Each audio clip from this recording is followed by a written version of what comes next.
Assalamualaikum warahmatullahi wabarakatuh. Baik, perkenalkan kami dari kelompok 1 dengan topik proses pendinginan buah dengan saya sendiri Firda Falvi Soeharto beserta rekan saya Muhammad Atif Gufran, Muhammad Aditya Prawira, dan beserta Muhammad Syahrul Gunawan.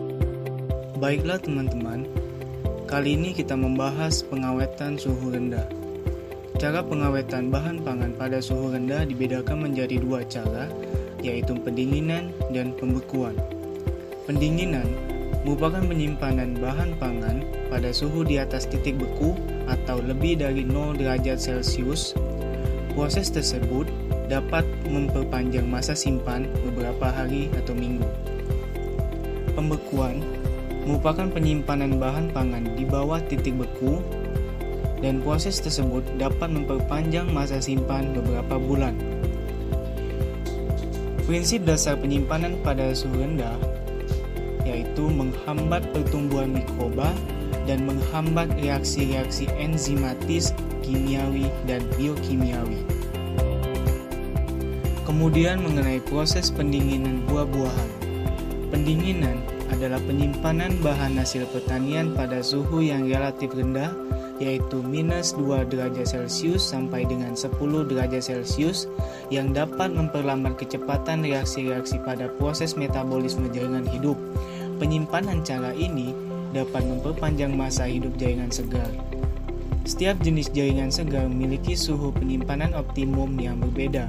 Setiap jenis buah dan sayuran memiliki suhu penyimpanan yang tertentu, umumnya berkisar pada suhu 10 derajat Celcius sampai dengan 15 derajat Celcius. Dalam teknik-teknik pembekuan, ada 3 cara yang dapat dilakukan. Pertama, penggunaan udara dingin yang ditiupkan dengan suhu rendah, kontak langsung dengan makanan. Yang kedua, kontak tidak langsung, yaitu makanan setelah dikemas, kontak dengan permukaan logam yang telah didinginkan. Yang ketiga, perendaman langsung makanan dalam cairan pendingin. Dalam metode pembekuan, menurut Buckle et al., ada 4 cara yang dapat dilakukan. Pertama, plate freezing, yaitu bahan yang hendak dibekukan diletakkan pada plat yang dialiri oleh cairan pendingin pada sisinya yang lain. Yang kedua, immersion freezing, yaitu bahan langsung dicelupkan pada cairan pendingin. Yang ketiga, blast freezing, yaitu bahan diletakkan pada suhu ruangan kemudian dihembuskan udara dingin.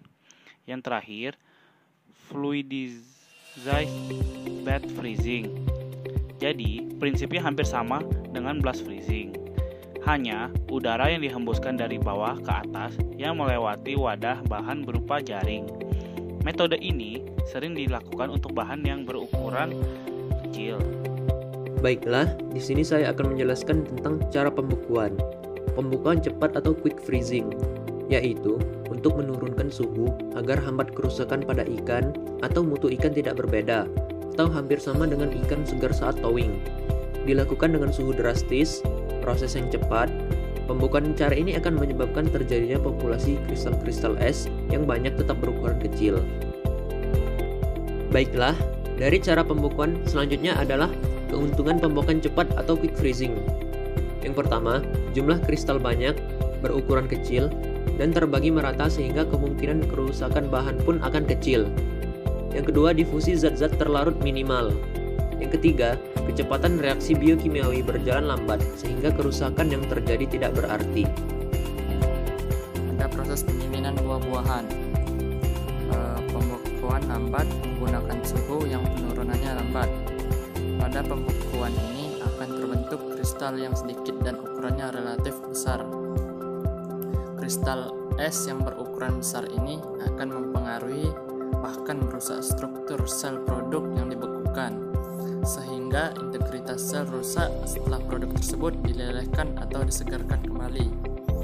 Mutu produk akan semakin baik jika proses pembekuan dilakukan dengan metode pembekuan cepat. Terus ada metode freezing injury atau kerusakan sel bahan akibat perlakuan pembekuan, sering disebut freezing injury. Pada kerusakannya merupakan kerusakan yang bersifat irreversible dan akan nampak setelah dilakukan towing. Kelebihan dari freezing injury ialah warna tetap segar, flavor dan stabilitas bahan masih baik, hampir tidak ada perubahan kualitas, dan rasa dan kadar vitamin tetap terjaga. Terima kasih telah mendengar presentasi dari kami.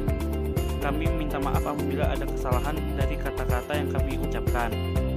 Kami akhiri.